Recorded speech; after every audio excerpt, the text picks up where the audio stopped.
नमस्कार दोस्तों।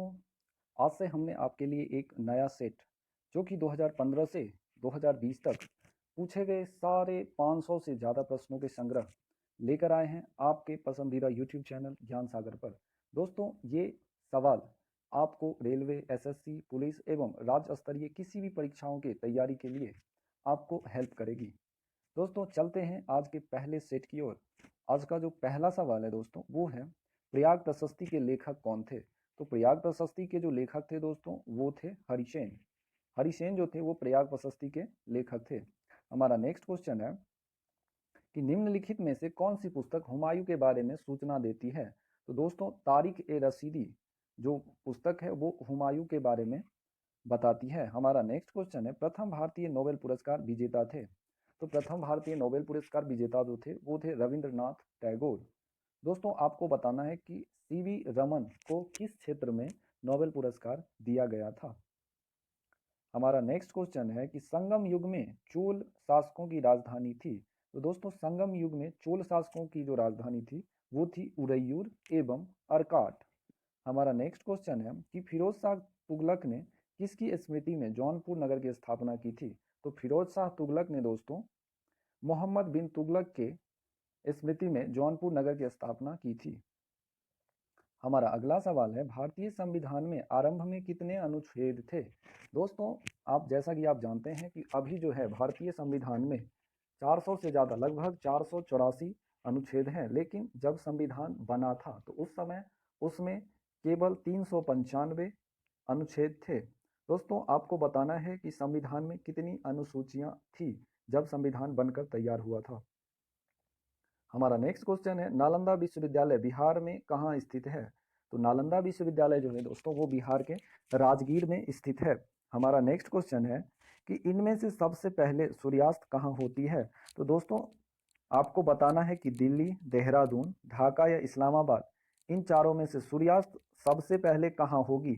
तो अगर अनुमान लगाएं तो दोस्तों ढाका हम लोगों के पूर्व में पड़ता है और सूर्यास्त हमेशा पश्चिम की तरफ होगी। इसका मतलब ये है जो देश या शहर पश्चिम की तरफ है उसमें रात्रि जो होगी वो देर से होगी। इसलिए ढाका में सबसे पहले, क्योंकि ये हमारे सबसे पूर्व में है, तो ढाका में सबसे पहले सूर्यास्त होती है। हमारा नेक्स्ट क्वेश्चन है कि भूलाभाई देसाई कौन थे। भूलाभाई देसाई जो थे वो एक प्रसिद्ध वकील थे। हमारा नेक्स्ट क्वेश्चन है कि जीवों के पर्यावरण से संबंध के अध्ययन को क्या कहा जाता है। तो दोस्तों, बायोनोमिक्स जो है वो जीवों के पर्यावरण से संबंध के अध्ययन को कहा जाता है। हमारा नेक्स्ट क्वेश्चन है निम्नलिखित में से कौन south association of regional cooperation दक्षिण एशियाई क्षेत्रीय सहयोग संगठन सार्क का सदस्य नहीं है। तो दोस्तों, सार्क के सदस्य में है भारत, पाकिस्तान, बांग्लादेश, श्रीलंका, नेपाल, मालदीव और भूटान द्वारा मिलकर की गई थी। और अप्रैल 2007 में संघ में 14वें शिखर सम्मेलन में अफगानिस्तान को 8वां देश के रूप में सदस्य बनाया गया। तो दोस्तों, इन चारों ऑप्शन में से थाईलैंड जो है वो सार्क का सदस्य नहीं है। दोस्तों, आपको बताना है कि सार्क का मुख्यालय जो है वो कहाँ है। हमारा नेक्स्ट क्वेश्चन है भारतीय संविधान के किस अनुच्छेद के अंतर्गत किसी राज्य में राष्ट्रपति शासन लागू किया जा सकता है। तो अनुच्छेद 356 के तहत किसी भी राज्य में राष्ट्रपति शासन लागू किया जा सकता है। दोस्तों, आपको बताना है कि राष्ट्रपति शासन जो है अगर किसी राज्य में लगता है तो कितने दिनों के अंदर संसद के द्वारा इस पर सिग्नेचर हो जाना चाहिए, इसका पुनरावृष्टि हो जाना चाहिए। हमारा नेक्स्ट क्वेश्चन है कि पोंगल किस राज्य का त्योहार है। तो पोंगल जो है दोस्तों वो तमिलनाडु का त्योहार है। हमारा नेक्स्ट क्वेश्चन है कि बंधुआ मजदूर पर रोक अधिनियम पास हुआ था। तो बंधुआ मजदूर पर रोक अधिनियम जो पास हुआ था दोस्तों वो हुआ था 1976। आपको बताना है दोस्तों कि 1976 में भारत में किस पार्टी की सरकार थी।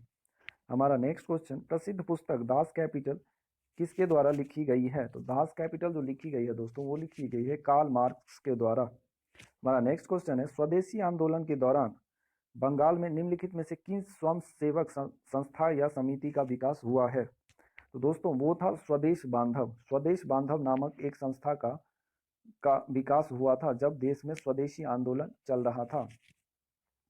हमारा नेक्स्ट क्वेश्चन है कि सोनालिका जिस अनाज का अधिक पैदावार देने वाली किस्म है वह है। तो वह है दोस्तों गेहूं। गेहूं सोनालिका, गेहूं जो है सोनालिका गेहूं की एक प्रजाति है जो बहुत ही अच्छी पैदावार देती है। हमारा नेक्स्ट क्वेश्चन है, कोलेरू झील भारत के किस राज्य में स्थित है? तो दोस्तों कोलेरू झील जो है भारत के आंध्र प्रदेश राज्य में स्थित है। दोस्तों आपको बताना है कि आंध्र प्रदेश की राजधानी कहाँ है और आंध्र प्रदेश के अभी मुख्यमंत्री कौन है। हमारा नेक्स्ट क्वेश्चन है, निम्नलिखित को सुमेलित कीजिए। दोस्तों डिवाइन कॉमेडी किसने लिखी है? द प्रिंस किसे कहा जाता है, या एसेज किसे कहा जाता है, और रोमियो या जूलियट किसे कहा जाता है? तो इसका जो सही क्रम हो जाएगा दोस्तों वो हो जाएगा ए का 2। डिवाइन कॉमेडी जो कहा जाता है वो दांते को कहा जाता है। द प्रिंस कहा जाता है वो कहा जाता है मैकिया वैली को, और एसेज वो कहा जाता है शेक्सपियर को। एसेज जो कहा जाता है वो मॉन्टेग्यू को, और रोमियो और जूलियट वो कहा जाता है शेक्सपियर को।